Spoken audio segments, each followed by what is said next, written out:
Selanjutnya kita akan masuk ke sesi diskusi bersama Bapak Erwin dan Bapak Cornelis Materai. Jadi saya akan mempersilahkan ke atas panggung kepada Bapak Erwin Kusuma. Nah, Bapak Erwin Kusuma ini adalah kurator dari pameran keteladanan Bung Hatta ini. Ya, dan Bapak Cornelis panggilannya adalah peneliti di Bung Hatta Anti-Corruption Award. Dan kita akan berbincang bersama-sama dengan Mas Neles dan Bung Erwin. Kita memperkenalkan diri dulu kan? Nanti ini Mas Erwin dulu aja karena soal historisan. Tapi kita perkenalkan dulu.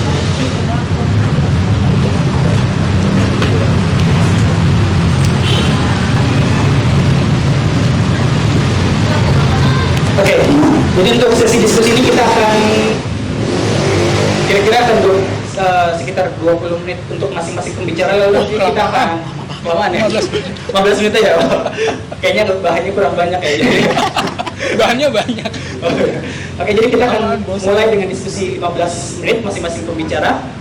Lalu akan kita lanjutkan dengan sesi tanya jawab dan penanggap ya.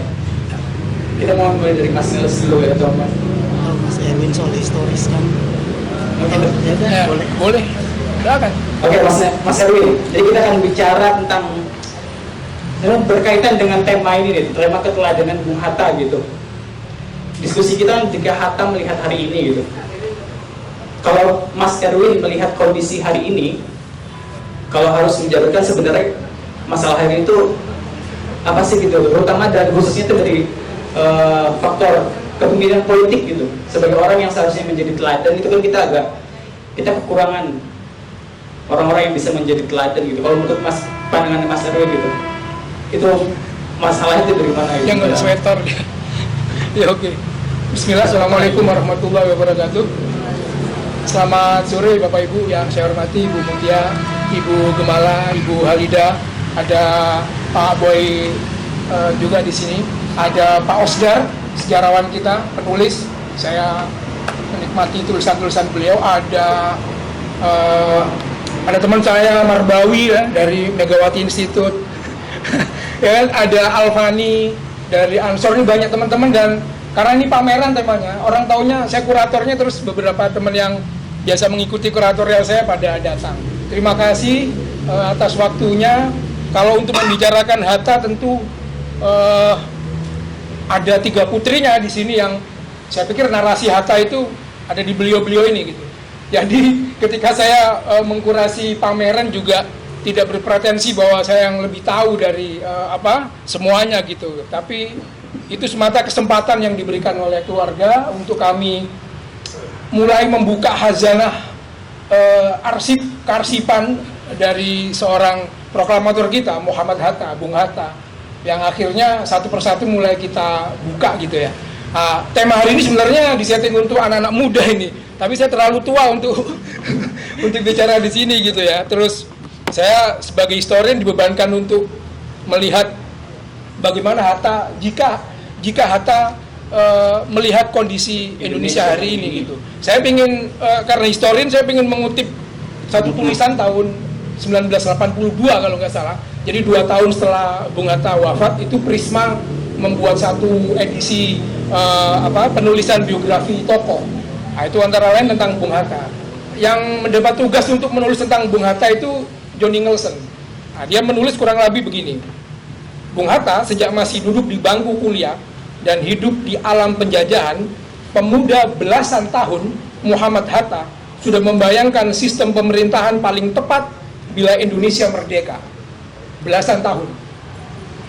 Demokrasi parlementer dengan banyak partai sebagai sistem pemerintahan dan koperasi untuk menghindari munculnya kapitalis Cina dan Arab atau kapitalis Indonesia yang menjadi alat asing sudah diketengahkannya awal tahun 1920-an. Sampai akhir hayatnya, demikian Johnny Nelson mengatakan, seluruh perhatian Bung Hatta ditumpahkan untuk Indonesia, walau sebagian besar cita-citanya tak menjadi kenyataan.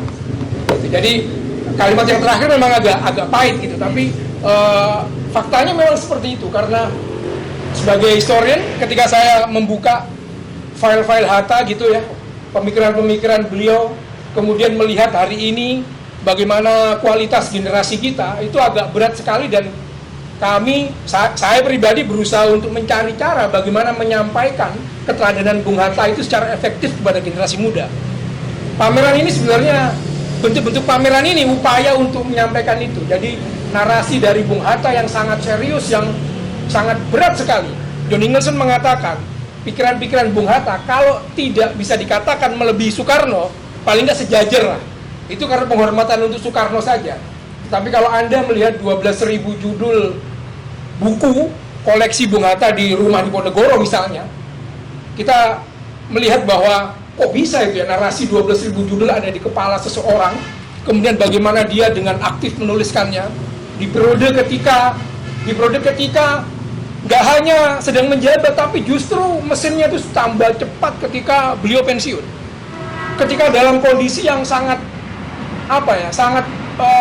sempit sekali, tidak lagi leluasa, gitu ya. Tapi justru kita melihat pemikiran-pemikiran Bung Hatta itu semakin meledak-ledak dan semakin mengkritisi siapa saja, termasuk Bung Karno dia kritik demokrasi terpimpinnya. Jadi kalau kita kembali ke sejarah, Bung Hatta itu akhir November kalau nggak salah, saya boleh dikoreksi, akhir November itu menyampaikan pidato inaugurasi untuk gelar doktor honoris causa di UGM. Itu sebenarnya kesempatan, dia tahu itu kesempatan yang baik untuk menyampaikan kritik terhadap Soekarno. Dia sampaikan bahwa idealnya Soekarno itu tetap mempertahankan demokrasi sosial, di mana sistem kepartaian dan sistem parlementer itu harus dipertahankan, karena di situ di sistem parlementer itu Hatta melihat bahwa kekuatan-kekuatan politik itu akan berdiri sejajar, mempunyai kesempatan yang sama. Maka ketika banyak yang mengkritik bahwa demokrasi parlementer yang terjadi dari tahun 50 sampai 57 ya, sebelum dibubarkan Soekarno, itu sia-sia, Muhammad Hatta yang paling awal menyatakan tidak ada yang pernah sia-sia dari demokrasi parlementer. Gitu, itu bagian dari tahapan sejarah gitu, yang memang harus dilakukan oleh bangsa Indonesia, harus melampaui posisi itu, demokrasi parlementer. Dan Muhammad Hatta sampai titik akhir masih meyakini itu. Itu yang pertama. Yang kedua, Muhammad Hatta sampai titik akhir meyakini bahwa sistem ekonomi kita itu ya koperasi. Koperasi itu menurut Hatta bukan untuk mencari keuntungan.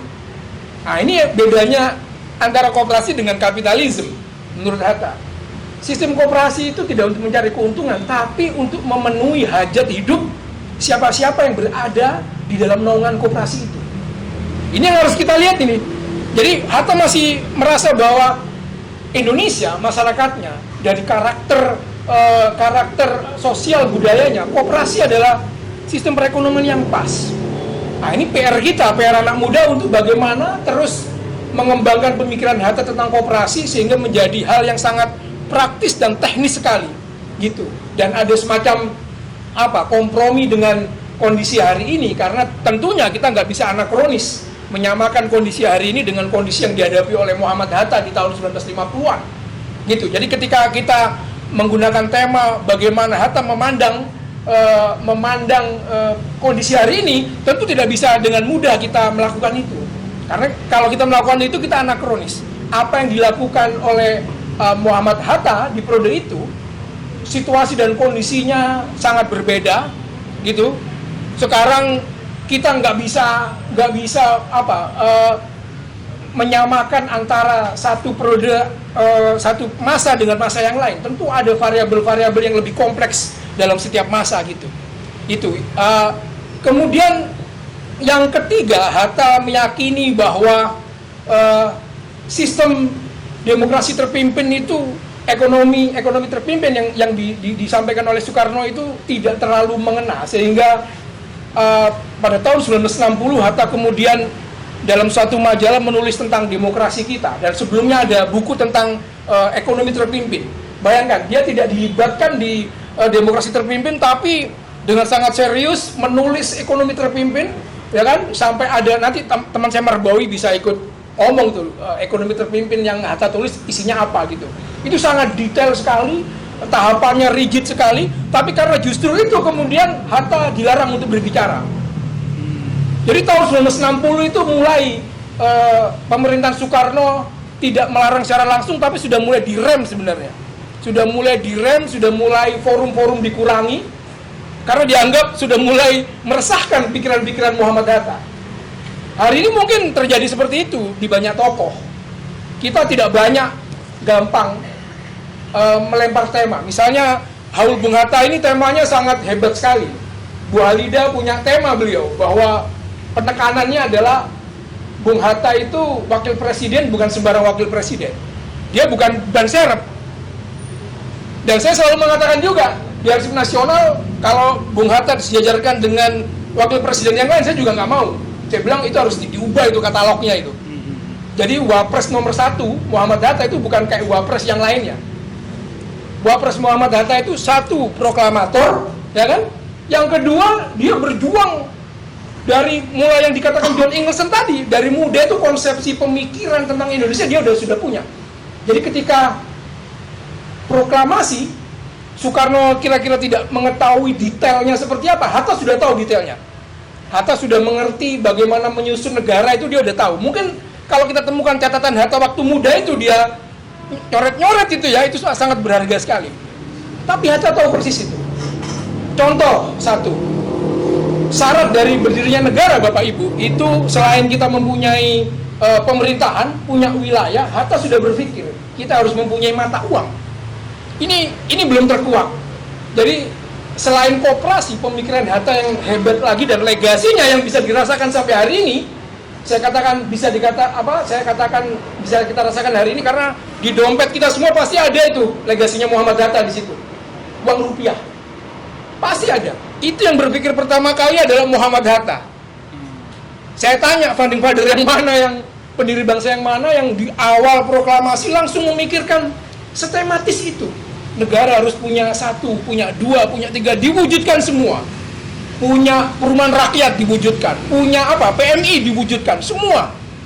Gitu. Dan seperti kami tulis di narasi kami, Hatta bukan figur yang menggelora, bukan figur yang menggelegar, bukan figur yang berkilau, tapi bukan berarti beliau nggak bisa berbicara sebagai orator. Foto menunjukkan dia orator yang handal.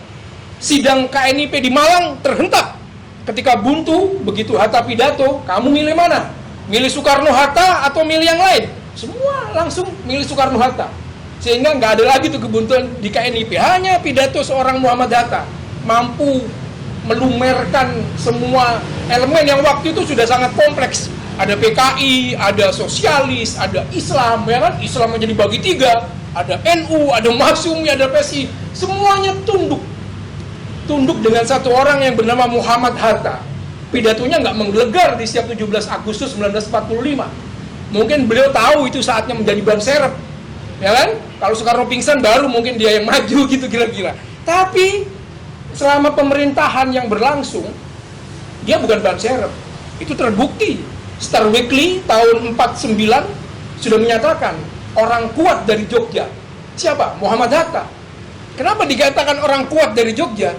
Karena politik diplomasi di periode itu hampir semuanya ada di tangan Muhammad Hatta. Konferensi meja bundar itu ada di tangan beliau. Ya, sesial-sialnya Sumitro bilang bahwa saya gagal membawa BNI 46 menjadi bank sentral, tapi Hatta berhasil membawa NKRI itu muncul kembali walaupun bertahap. Bentuknya federasi dulu. Disusunlah UUDS. Kita lihat bagaimana cermatnya Hatta sebagai seorang politisi di titik itu. Itu catatan John Ingleson. Bahwa kita harus ingat 50 tahun Hatta sebagai politisi sangat liat sekali. Tidak menggelegar, tidak gemerlap, tidak berkilau-kilau auranya. Tetapi orang semua menjadikan dia patron. Ada bukti lagi. Dalam foto-foto yang kami buka di album di album di perpustakaan Muhammad Hatta, banyak sekali. Saya sendiri kaget. Saya baru melihat bahwa Bung Hatta begitu aktif pasca beliau tidak menjadi wapres. Tahun 1967, 69 sampai 70-an ke atas itu Hatta justru banyak sekali foto-foto yang membuktikan dia keliling ke Sumatera Barat, keliling ke daerah-daerah. Artinya apa? Saya mengira bahwa Orde Baru itu juga bisa berdiri tegak karena ada unsur Muhammad Hatta yang dianggap bisa mempersatukan Sumatera. Konektivitas Sumatera itu tetap ada di Bung Hatta. Sehingga Orde Baru tidak pernah marah Hatta kemana-mana. Terus diundang, terus berbicara di forum-forum tentang koperasi, tentang macam-macam. Itu albumnya menyatakan itu. Walaupun surat kabar tidak menyatakan, tapi album berbicara dan nggak bisa bohong. Gambar itu real. Gambar itu nyata. Nah, itu yang mungkin menjadi PR kita untuk menarasikan itu semua. Tapi ada juga fakta real yang menyatakan bahwa tahun 1970 misalnya, 1970 Soekarno sudah nggak berdaya itu ya. Bung Hatta malah masih diajak oleh Soeharto untuk memimpin sebuah komisi 4, di mana waktu itu ada skandal besar di Pertamina, gitu. Ibnu Sutowo itu orang yang bisa memanggil Ibnu Sutowo untuk duduk diinterogasi apa permasalahan Pertamina hanya Bung Hatta bersama Wilopo, bersama beberapa tokoh yang lainnya. Jadi di awal-awal Orde Baru itu jasa para perintis kemerdekaan ini tetap dilakukan, gitu. Tapi sekali lagi saya melihat bahwa itulah kecerdikan seorang Hatta sebagai politisi. Dia ada di setiap masa. Di periode kemerdekaan jelas orang kuat. Kemudian di periode 1950-an siapa yang menjadi motor dari penggodokan UUDS, Undang-Undang Dasar sementara? Itu Muhammad Hatta. Hingga kemudian kita menyusun konstituante yang dinyatakan gagal oleh Soekarno tahun 1957. Dia ada itu karena Hatta setia dengan sistem parlementer. Seteguh itu sikapnya. Nah, itu kira-kira kalau kita melihat kondisi hari ini, kita meneladani itu sikap-sikap yang seperti itu, keteguhan, ya, sikap konsistensi berdasarkan sikap yang berdasarkan apa? Ilmu pengetahuan, bukan berdasarkan like and dislike, bukan berdasarkan perkoncoan. Hatta nggak peduli dengan itu. Siapapun dia kritik, tapi nggak menutup kemungkinan dia bersahabat dengan misalnya Mas Agung, ya kan? Gitu, seorang pengusaha tapi tetap ilmu pengetahuan dasarnya, menerbitkan beberapa buku gitu kan, dengan Hashim Ning juga bersahabat, gitu ya kan. Jadi sikap-sikap yang seperti ini yang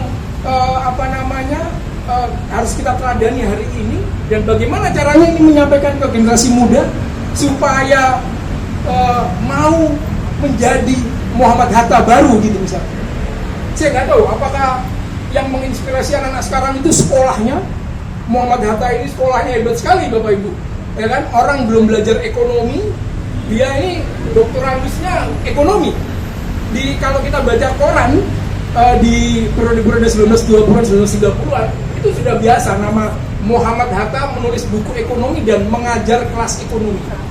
Tandingan koperasinya itu nanti Pak Margono Joyadikusumo. Dua nama ini aja, yang satu koperasi, yang satu ekonomi.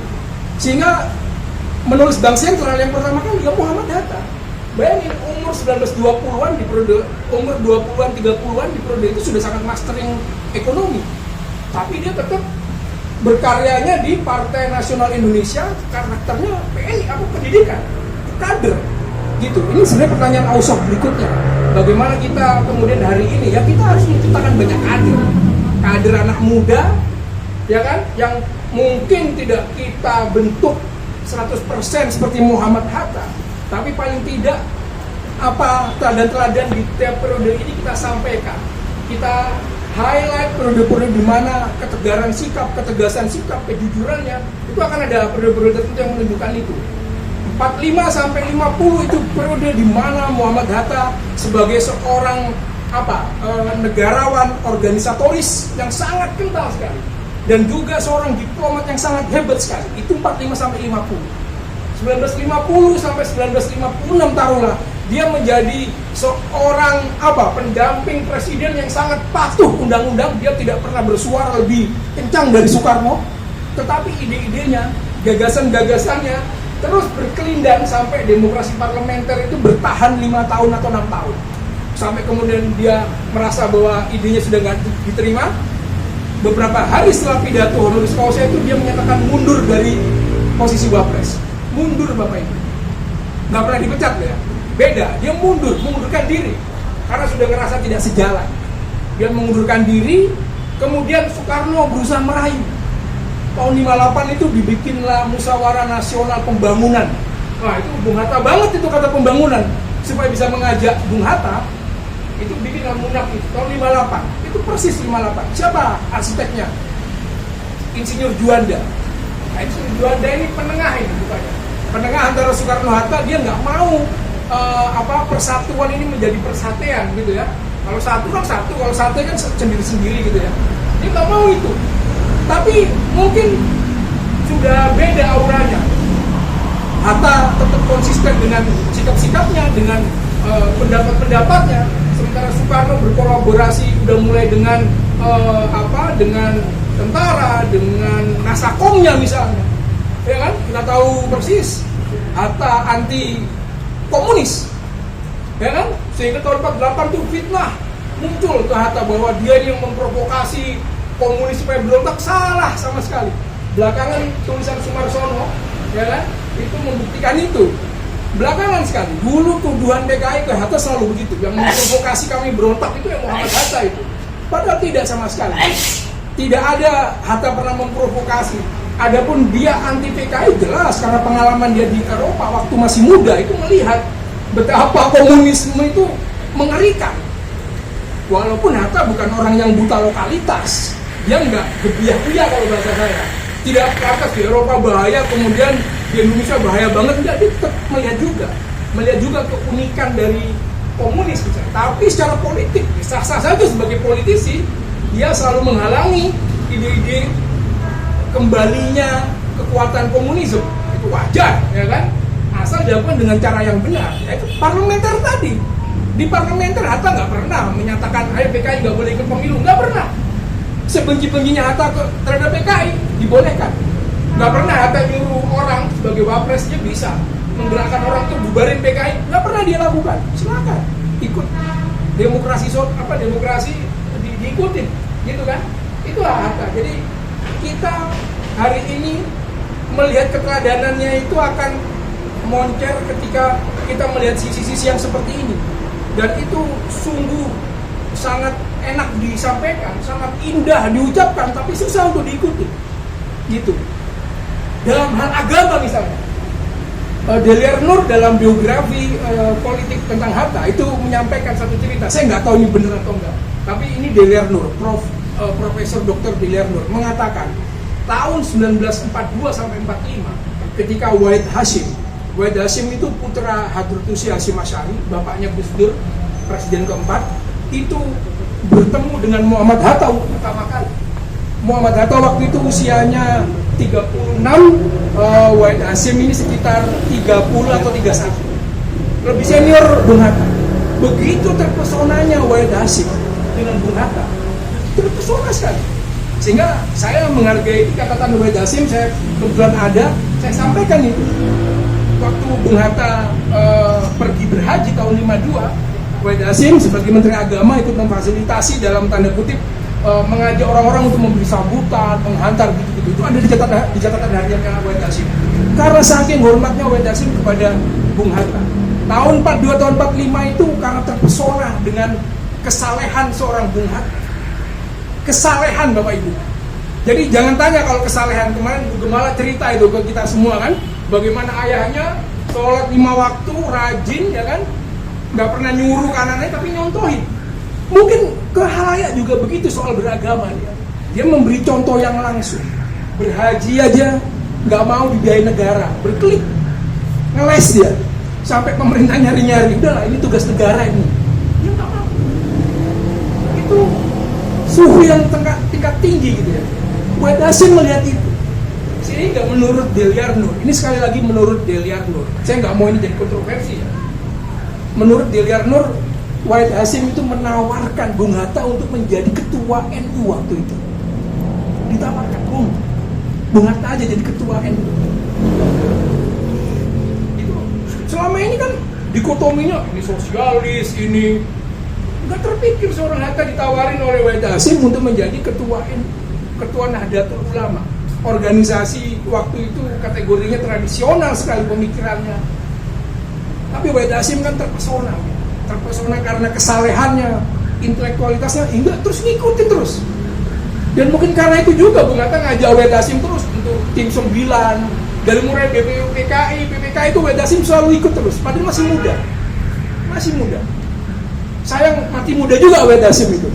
Jadi setahun setelah Bung Hatta berhaji, atau beberapa bulan setelahnya, saya lupa 52 atau 53, kecelakaan bapaknya Gus Dur ini, meninggal gitu. Saya mengandai-andai ini ya, andai misalnya nggak meninggal, itu saingan ketatnya DNI itu yang mungkin Hatta nggak bisa melakukannya, tapi Wahid Hasyim mampu melakukannya gitu. Karena Wahid Hasyim ini perannya nasihatnya Sudirman, dekat dengan Tan Malaka juga. Jadi catatan Belanda itu lucu juga, catatan Nika itu menulis bahwa Wahid Hasyim ini pengikut Tan Malaka, hanya karena Tan Malaka sering main ke rumahnya gitu. Jadi itu Belanda juga ngaco juga itu. Tapi itulah Bapak Ibu, jadi bagaimana Hatta bisa mengelola kekuatan-kekuatan ini, ya kan? Bisa nempel dengannya Wahid Hasyim, nempel dengannya siapa yang dari Muhammadiyah tuh ya? Bukan, yang satu lagi tuh. Mas Mansur, Kiai Mas Mansur, nempel semua, putra, ya kan? 4 serangkai, Mas Mansur, ada Ki Hajar Dewantara, Soekarno, Hatta, nempel semua itu. Bapak Ibu, saya kalau melihat Bung Hatta, manusianya, bayangin, yang nungguin Soekarno tahun 1930-an untuk diajak ketemu itu Bung Hatta yang berinisiatif. Dia nunggu di satu toko milik pamannya, ditungguin di situ untuk ketemu seorang namanya Soekarno yang udah terkenal juga kayak dirinya. Soekarno ini terkenalnya lokal Indonesia, kalau Hatta udah internasional. Gimana gaya internasional? Tahun 27 udah ditangkap sama pemerintahan Belanda, dianggap subversif, 4 orang. Bayangin, itu ada di beritanya, tapi saya belum buka di pameran ini. Nanti aja itu, kalau pengen tahu bahwa Muhammad Hatta terkenal di Indonesia ini, ya kan orang baca surat kabar, ditulis ada pemuda Hatta yang lolos dari dakwaan negeri Belanda. Sekali berapa nih orang? Ya kan? Sekali berapa? Wajar Johnny Nelson mengatakan sejak muda sudah punya konsepsi tentang Indonesia, demokrasi parlementer, ekonomi terpimpin, ekonomi koperasi, sudah semuanya ada. Karena itulah Bung Hatta sudah sangat masyhur sekali bertemu Soekarno. Zaman Jepang mereka terpisah, yang nungguin Bung Karno siapa di Batavia? Bung Hatta lagi. Ketemu di pasar ikan. Saya nggak tahu Bu Halida atau Bu Mutia, ada paman yang di daerah pasar ikan kali ya. Jadi selalu di toko itu difasilitasi oleh pamannya ini untuk bertemu Soekarno. Soekarno datang mendarat, ya kan? Itu ditunggu oleh Hatta di situ. Ayo Bung, jalan mereka. Kolaborator. Walaupun kalau ke Soekarno, Jepang ini udah 100%. Ini orang halal. Kalau dengan Bung Hatta, wah ini masih makruh ini. Karena tulisan-tulisan Bung Hatta di periode kolonial sangat anti-fasisme. Jadi orang-orang Jepang itu masih melihat, ini Muhammad Hatta beneran nggak sih ini kolaborasi sama kita ini? Nah, lagi-lagi Deler Nur. Itu sampai, menurut Prof. Deler Nur, waktu Bung Hatta diajak pertama kali berkunjung ke Jepang, ya kan? Itu berdebat antara Angkatan Laut Jepang dengan Angkatan Darat Jepang. Yang Angkatan Darat bilang, ini harus dibunuh nih orang ini, bahaya pikirannya, makanya diajak ke Jepang itu mau diracuni rencana. Tapi tiba-tiba datang berita dari AL-nya Jepang menyatakan, weh jangan, ini orang bener ini, bisa dididik, ya kan, untuk menggerakkan rakyat. Sehebat itu Bung Hatta, Bapak Ibu semua. Ini baru zaman Jepang.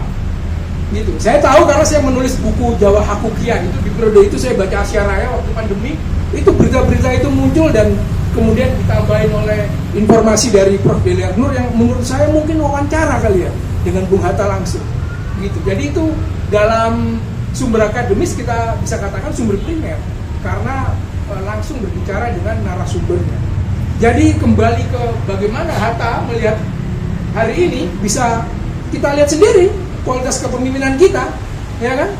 Yang ada menteri nyambi jadi pengusaha gitu kan, banyak sekali, sudah biasa. Hatta buru-buru ya kan, nggak mau dinaikin haji pakai uang negara, yang itu hak dia nggak mau. Melihat kepemimpinan apa? Yang tadi Ban Serap udah jelas, nggak perlu saya ulang-ulang itu, udah jelas. saya nggak terima kalau Wapres itu disamakan. Wapres Hatta beda dengan Wapres selain Hatta. Jadi wakil presiden di Indonesia menurut saya cuma dua. Yang satu Muhammad Hatta, yang kedua Wapres-Wapres lainnya. Gitu. Menurut saya itu. Jadi Wapres itu cuma dua. Yang satu Muhammad Hatta, yang kedua Wapres-Wapres lainnya selain Muhammad Hatta. Gitu kan? Kalau menurut saya begitu. Ini sah karena saya secara arsip nggak mau disamakan Wapres yang Muhammad Hatta dengan Wapres yang lain, saya nggak mau. Sangat nggak fair, sangat nggak fair. Beda sekali. Wapres sebagai sebuah jabatan hari ini dengan Wapres yang Hatta dapatkan bukan sebagai sebuah jabatan, ya kan? Muhammad Hatta menjadi Wapres itu bukan sebuah jabatan, tapi itu sebuah posisi yang Indonesia memerlukan dia untuk sebagai Wapres. Itu yang poinnya itu. Kalau hari ini orang berebut menjadi Wapres, apapun dilakukan. Saya nggak perlu sebutkan, nanti jadi berita politik. Kita tahu semua ini. Sampai demi apa orang ingin jadi Wapres? Ya kan? Demi apa orang ingin jadi Wapres? Apa yang dilakukan pemimpin kita untuk mencetak seorang Wapres? Hatta bukan mencari jabatan Wapres. Dia nggak pernah mencari, tapi Indonesia waktu itu memerlukan dia sebagai Wapres. Kalau nggak perlu, nggak ada proklamasi itu Soekarno-Hatta.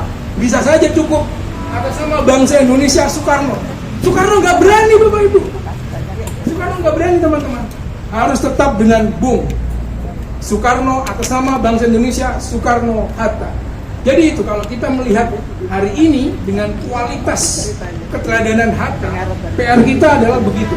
Bagaimana cara mentransformasikan nilai-nilai keteladanan Hatta ini kepada generasi kita sehingga mau menjadi Hatta baru, mau menjadi figur-figur dengan sikap kenegarawanan Hatta yang kalibernya luar biasa. Itu yang bisa saya sampaikan. Terima kasih. Kurang lebihnya mohon maaf. Assalamualaikum warahmatullahi wabarakatuh. Oke. Terima kasih Mas Erwin. Ya kalau ngedengerin tadi penjabaran dari Mas Erwin, saya kira saya jadi sedikit paham kenapa sulit banget untuk meneladani Hatta gitu, karena memang terlalu beyond gitu.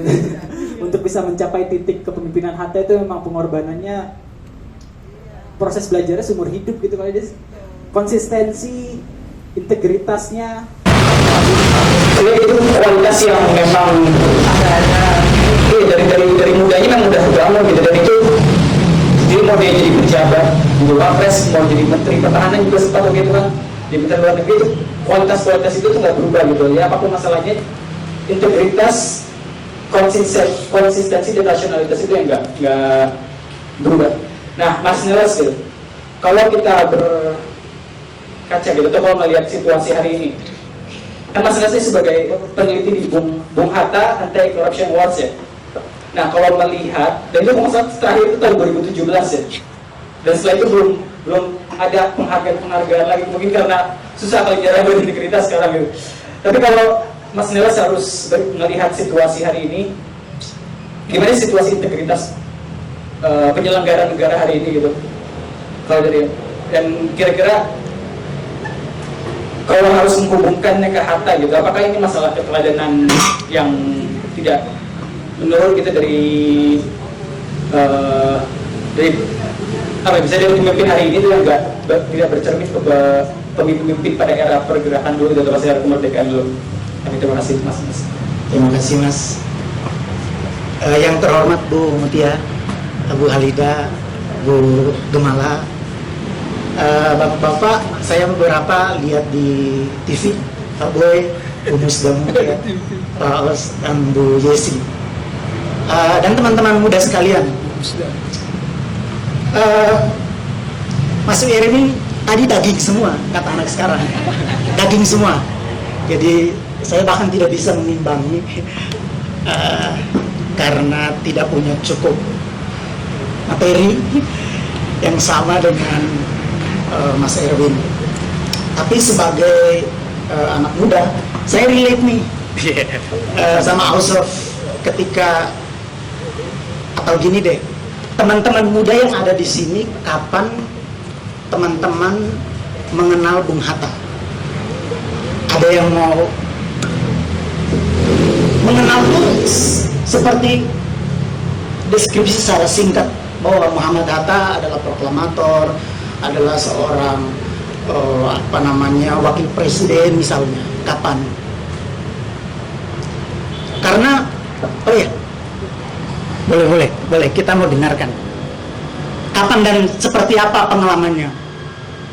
Bismillahirrahmanirrahim. Assalamualaikum warahmatullahi wabarakatuh. Waalaikumsalam. Terima kasih atas kesempatannya. Bagi saya, Bung Hatta ini adalah sosok tokoh yang saya idolakan. Bahkan ketika saya pertama kali datang ke Jakarta tahun kemarin di Agustus, kesempatan beasiswa PDP untuk melanjutkan di Universitas Gadjah Mada, saya datang pertama kali tempat yang saya kunjungi adalah makam Bung Hatta. Saya bersumpah di makam beliau bahwa saya menjadikan diri untuk napak tilas perjalanan beliau dari Bukit Tinggi, Bovendigul, Banda Neira sampai ke Belanda. Saya mengenal Bung Hatta mungkin kalau di sosial media lebih banyak, tapi bukan dari itu, dari buku yang ditulis dari buah pemikiran Bung Hatta. Bahkan yang menanamkan saya sampai sekarang kenapa tokoh yang paling utama adalah Bung Hatta, karena untuk negeriku itu. Kapan dibacanya? Dari tahun 2016. 2016. Saya begitu mengagumi beliau, bagaimana konsepnya sangat relate dengan zaman sekarang. Mungkin seperti itu dulu. Terima kasih ya. Teman-teman mungkin nanti bisa dikasih hadiah nih buku ya. Ya, kenapa saya tanya sama anak muda begitu? Ini berangkat dari pengalaman saya sebagai anak muda. Kami yang lahir di daerah terpencil, tidak melek secara teknologi, buku-buku bacaan sangat terbatas. Kami bahkan tidak punya gambaran yang jelas tentang Bung Hatta. Jadi kalaupun Bung Hatta diperkenalkan ya sebagai wakil presiden pertama, Sejarah aja ya. ya setelah itu tidak ada. Makanya setiap kali saya punya kesempatan untuk berbicara, saya selalu mengkritisi. Saya tidak tahu apakah sekarang terjadi perubahan dalam kurikulum, misalnya mengenalkan lebih banyak lagi pemikiran Hatta, atau apa yang bisa menjadi keteladanan, atau apa yang menjadi legasi Bung Hatta sehingga itu menjadi suatu keteladanan bagi bangsa ini. Jadi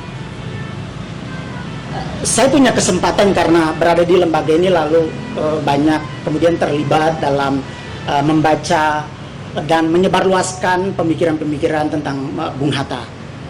Tapi sebelum-sebelumnya itu tidak ada. Dan saya pikir itu adalah kondisi normal yang saat ini terjadi di tengah-tengah teman-teman muda gitu. Media sosial kita, ini saya bicara dari aspek teman-teman muda ya. Teman-teman muda banyak di media sosial.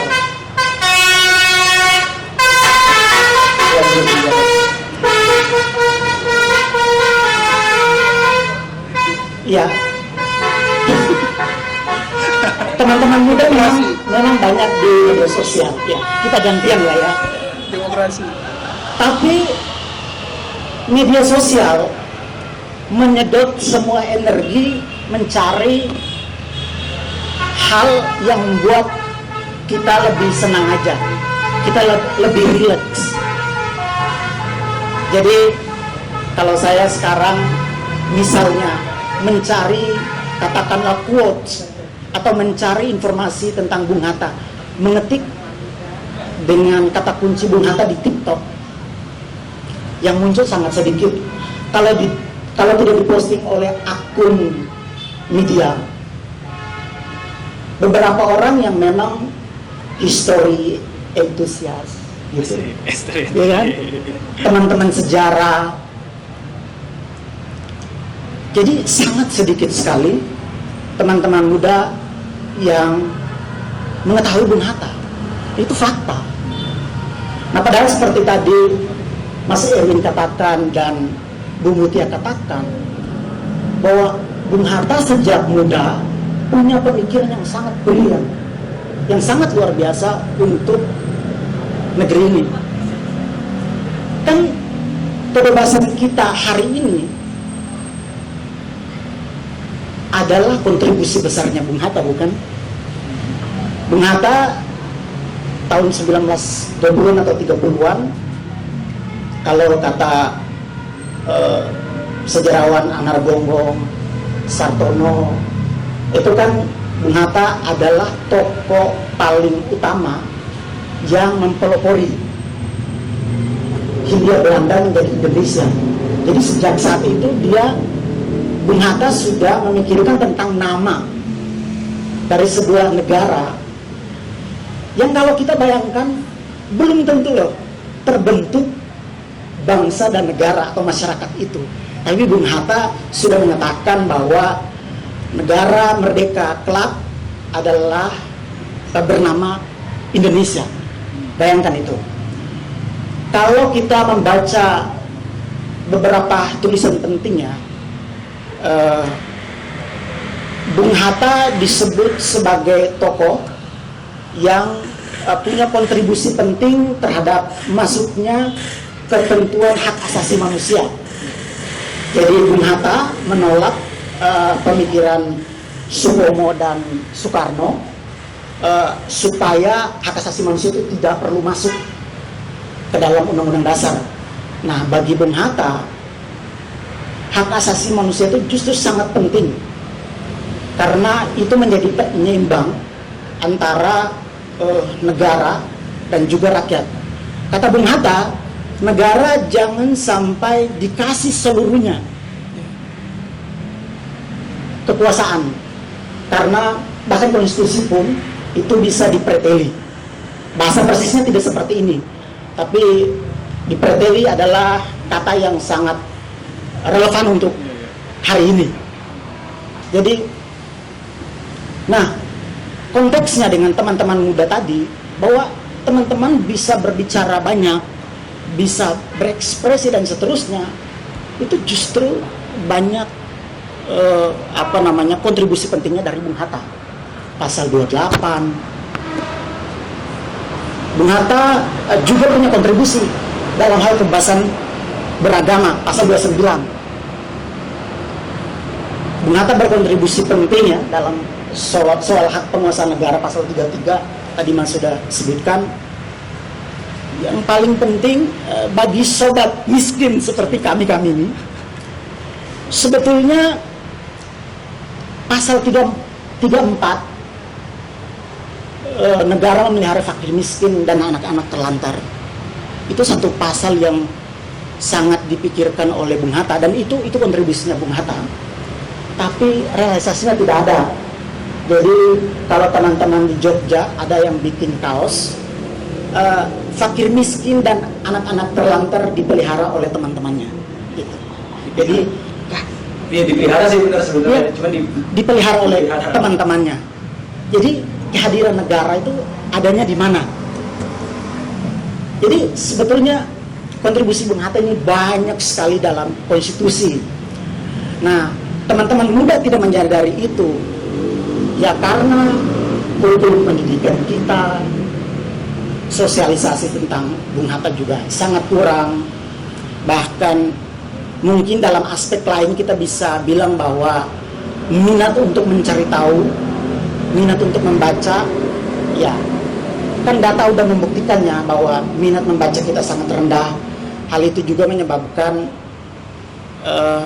kondisi rentak, ya, buta soal Bung Hatta di kalangan anak muda itu sangat kronis. Jadi sebagai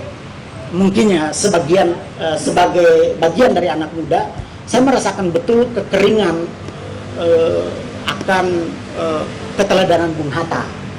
Nah, sekarang kita membicarakan tentang situasi saat ini. Kondisi-kondisi atau pemikiran-pemikiran penting Bung Hatta itu kemudian kalau kita melihat dalam kondisi saat ini, itu memang mengalami kemerosotan yang sangat besar begitu. Karena lagi-lagi mohon maaf bahwa mestinya kan yang memiliki tugas untuk memajukan, mendorong, ya, memproteksi dan juga, ya, memproteksi soal hak asasi manusia, soal ilmu pengetahuan seperti ini kan tugasnya pemerintah. Tapi lagi-lagi mandat konstitusi soal itu, kalau kita melihat itu memang intervensinya itu sangat rendah. Saya merasakan betul bahwa lingkaran pendidikan tinggi, akses terhadap pendidikan tinggi itu berputarnya itu hanya di lingkaran itu saja. Jadi kalau katakanlah misalnya saya pengen dapat beasiswa, itu dengan latar belakang seperti ini tuh sangat sulit. Jadi saya merasakan pendidikan kita selain sangat pragmatis, sangat juga oligarkis, komersil gitu. Ya, jadi berputarnya ke orang-orang itu saja. Ya kalau misalnya kita tarik dari atas ke bawah, kita akan melihat orang-orangnya itu. Kalau bukan dulu itu ada seniornya, mungkin keluarga dekatnya. Jadi lantas kalaulah sistem atau kalaulah ekosistemnya seperti itu, sulit memasukkan nilai-nilai Bung Hatta ke situ. Karena Bung Hatta adalah orang yang jujur, orang yang berintegritas tinggi. Jadi perubahan totalnya itu harus betul-betul radikal kalau dalam ekosistem yang seperti ini. Ada kutipan menarik, ini ditulis oleh Pak Jakob Utomo. Pemimpin-pemimpin lain jatuh bangun, terutama dalam ranah penggunaan kekuasaan dan kesempatan. Bung Hatta uncorruptible, tak terkorupsikan ketika memegang kekuasaan, tidak pula memanfaatkan modal pengabdian maupun koneksi ketika dengan sukarela meninggalkan kekuasaan. Jadi saya ketika membaca kutipan ini sangat-sangat renung. Saya membayangkan bahwa di tengah kekeringan kita ini mau mencari seorang pemimpin yang seperti apa. Karena mohon maaf, nyaris tidak ada keteladanan dari pemimpin politik, dari struktur dan level manapun. Jadi kalau teman-teman muda, Bapak Ibu misalnya, mengajak teman-teman muda untuk berbicara saja soal politik, siap-siap ditinggal. Terlalu berat katanya, terlalu elitis, bahasanya yang ringan-ringan lah. Jadi saya hanya menggambarkan situasi ini bahwa kita punya tugas untuk menyebarluaskan pemikiran Bung Hatta kepada teman-teman muda, tapi juga memang pendekatan-pendekatannya perlu dengan cara-cara yang mengikuti teman-teman muda. Susah sekali. Saya tidak paham apakah ekosistem yang terbentuk, atau tadi soal pendidikan atau apa misalnya, kan ada pertanyaan seperti itu. Nah, ini mungkin perlu kajian yang komprehensif ya di bagian itu. Karena lagi-lagi kalau dalam pandangan-pandangan teman-teman muda ini, saya kok optimis di satu sisi, tapi juga merasa gimana ya, karena kita ke depan 2045 dicanangkan menjadi negara Indonesia emas. Indonesia emas. Nah, mestinya kan generasi mudanya adalah generasi emas dari sisi pemikiran, dari sisi etos kerjanya kan. Nah, perlu ada pegangan bahwa dalam setiap langkah dari pemimpin-pemimpin masa depan, kan kita membayangkan bahwa Indonesia emas adalah Indonesia makmur. Kalau di hari pertama Bu Mutia menyampaikan bahwa cita-cita Bung Hatta atau Bung Hatta memikirkan tentang Indonesia itu harus Indonesia membuat rakyatnya bahagia. Nah 2045 Indonesia emas itu kan kita membayangkan bahwa akan terjadi Indonesia yang makmur dan Indonesia yang bahagia. No one left behind kan. Semuanya tuh bisa merasakan kue at least. Nah kita perlu punya pegangan, keteladanan itu menjadi hal yang penting. Nah, tapi bagaimana dengan kerusakan-kerusakan yang terjadi di tengah teman-teman muda yang saat ini sudah mulai berada pada fase-fase ya punya kans ya untuk mungkin ada yang 1-2 tahun lagi terjun ke partai politik, terjun ke menjadi korporat, pebisnis dan seterusnya. Kan kita pengen membentuk semua ekosistem baik ekosistem bisnis, ekosistem birokrasi itu adalah ekosistem yang berintegritas, pelayanan yang bagus. Karena teman-teman itu tidak suka berbelit-belit, tidak suka banyak korupnya. Tapi mereka adalah orang-orang yang juga oke-oke aja kalau misalnya menyuap, tidak masalah. Yang penting cepat kalau kebutuhannya mendesak. Bahkan bukan tidak mungkin, meskipun indeks sensitivitas atau kepekaan atau pengetahuan mereka tentang anti korupsi itu lumayan tinggi. Karena di dalam banyak isu yang teman-teman muda suarakan, yaitu isu lingkungan, isu korupsi itu adalah top isu yang mereka suarakan. Ya tapi kan apakah kemudian yang ada di dalam pikiran ini menjadi perilaku? Nah itu PR. Karena perlu kanalnya, perlu situasi kondisi yang mendukung. Makanya keteladanan itu menjadi penting. Tadi soal partai politik, Bung Hatta bilang partai politik itu tugas utamanya adalah mendidik rakyat supaya melek secara politik. Sekarang boro-boro itu apa ya? Amit-amit gitu ya bahasa. Jangankan lah ya. Jangankan mendidik. Partai politik menjadikan teman-teman muda atau memposisikan mereka hanya sebagai lumbung suara. Bayangkan itu. Jadi teman-teman itu dilibatkan ketika ada pemilu kada. Jadi apa yang dibayangkan Bung Hatta bahwa tugas terutama dari partai politik adalah mendidik masyarakat tidak terjadi. Pemilu 2024 ini bahkan teman-teman muda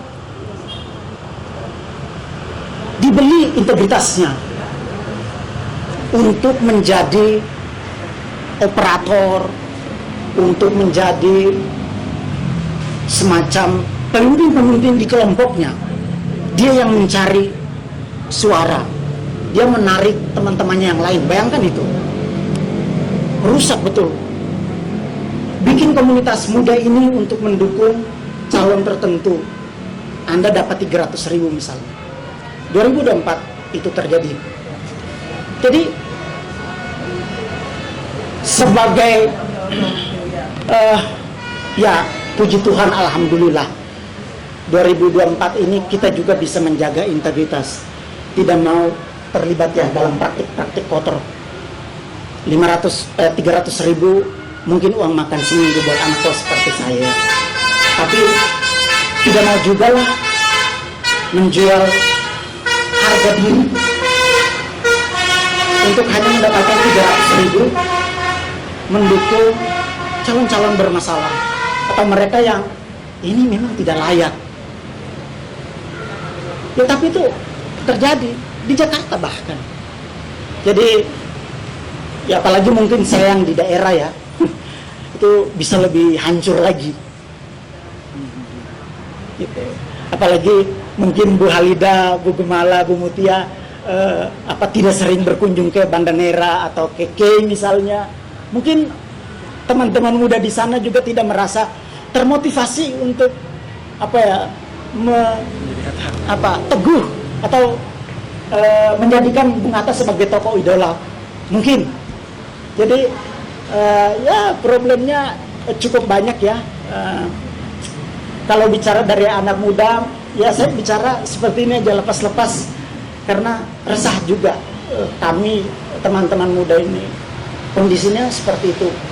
Kita menjual integritas untuk 300.000,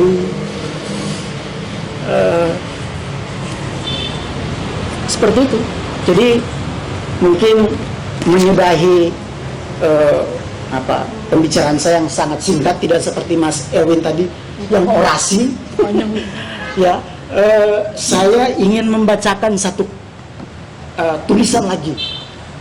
Ini tugas saya banyak membaca tulisan orang ini, karena mestinya kan saya banyak belajar dari senior-senior soal ini,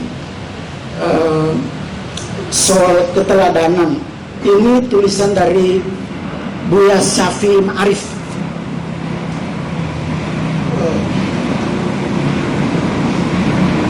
Judul tulisannya adalah Bung Hatta, integritas pribadi yang luar biasa.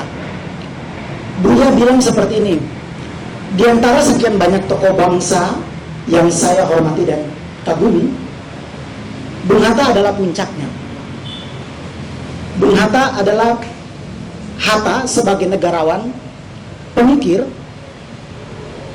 patriot, nasionalis, ekonom, dan moralis sejati. Semua atribut itu menyatu secara apik dalam kepribadiannya yang kokoh, teguh, dan tahan banting. Jika bangsa ini ingin punya masa depan cerah, maka Hatta wajib dijadikan rujukan pertama dan utama. Itu tahun 2002 ya. Beliau menulis dalam buku Bung Hatta Bapak Kedaulatan Rakyat. Jadi sedikit lagi, barangkali mungkin saya sangat sependapat ya. Tadi Mas Erwin bicara soal negarawan. Sekarang banyak pejabat itu hanya menjadi politisi. Bu Mutia juga menyampaikan di hari pertama, kita banyak